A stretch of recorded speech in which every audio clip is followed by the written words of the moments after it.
This channel does not promote any violent, harmful, or illegal activities. All content provided by this channel is meant for an educational purpose only. সোমবার বাতিল চাকরিহারা চাকরিজীবী বঞ্চিত চাকরি প্রার্থীদের নবান্ন অভিযান, তবে দাবি আদায় না হওয়া পর্যন্ত আন্দোলনও জারি রাখবেন তারা, এমনই বার্তা দিয়েছেন। আমরা বিস্তারিতভাবে জানবো, আমাদের সঙ্গে রয়েছেন আমাদের প্রতিনিধি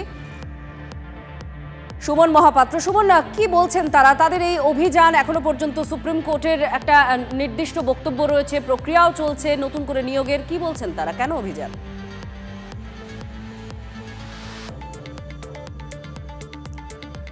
নবান্ন অভিযানের ডাক দিয়েছে এবার চাকরিহারা চাকরিজীবী এবং বঞ্চিত চাকরি প্রার্থীরা। তাদের ঐক্যমঞ্চের তরফে জানানো হয়েছে মুখ্যমন্ত্রীর সঙ্গে তারা কথা বলতে চান। সমাধান সূত্র না বেরোলে আরো বড় সড় প্রস্তুতি নিয়ে নবান্ন অভিযান করা হবে বলে জানিয়েছেন তারা।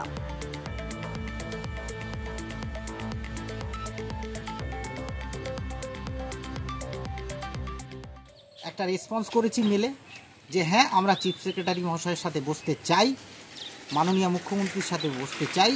যতক্ষণ না পর্যন্ত আমাদের সমাধান হচ্ছে ততক্ষণ পর্যন্ত নবান্ন অভিযান যে 21 তারিখ ডাক দেওয়া হয়েছিল সেটা জারি থাকছে।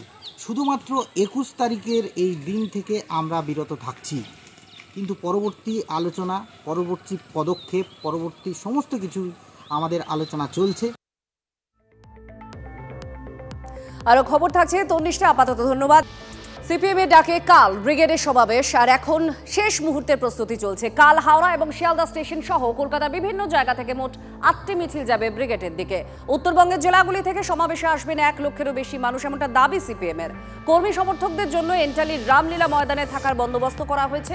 আর কাল শহরে যান চলাচল স্বাভাবিক রাখতে বিশেষ উদ্যোগ নিয়েছে কলকাতা পুলিশও।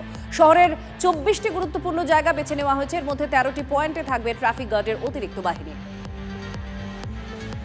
আমশরিকদের সাথে কি সম্পর্ক? এই ব্রিগেড তো সিপিএমেরও ব্রিগেড না, আপনি এটাকে সিপিএম ছাড়া ব্রিগেডও বলতে পারেন চাইলে।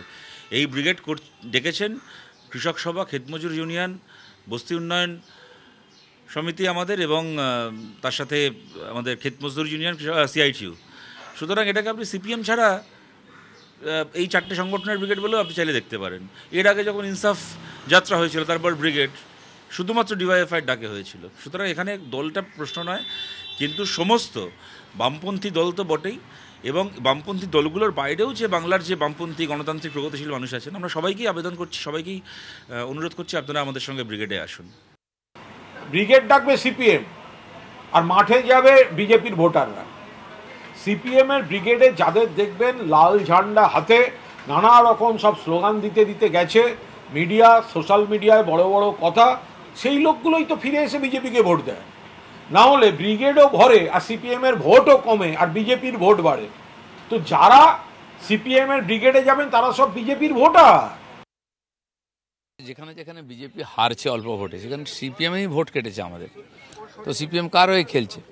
আরজিকর আন্দোলনকে দিগ্ভ্রান্ত করা হলো কিসের স্বার্থে? কারা করেছে? কমিউনিস্টরা, মমতা ব্যানার্জিকে বাঁচাবার জন্য। তো সেই জন্য ওদের তো বি টিম সিপিএম, নাহলে কংগ্রেস। আর সিপিএম বা কংগ্রেস জানে বিজেপি এসে গেলে আর কোনোদিন ওরা পৌঁছতে পারবে না, সেই জন্য আমাদের আটকে মমতা সরকারকে বাঁচিয়ে রাখার চেষ্টা করছে।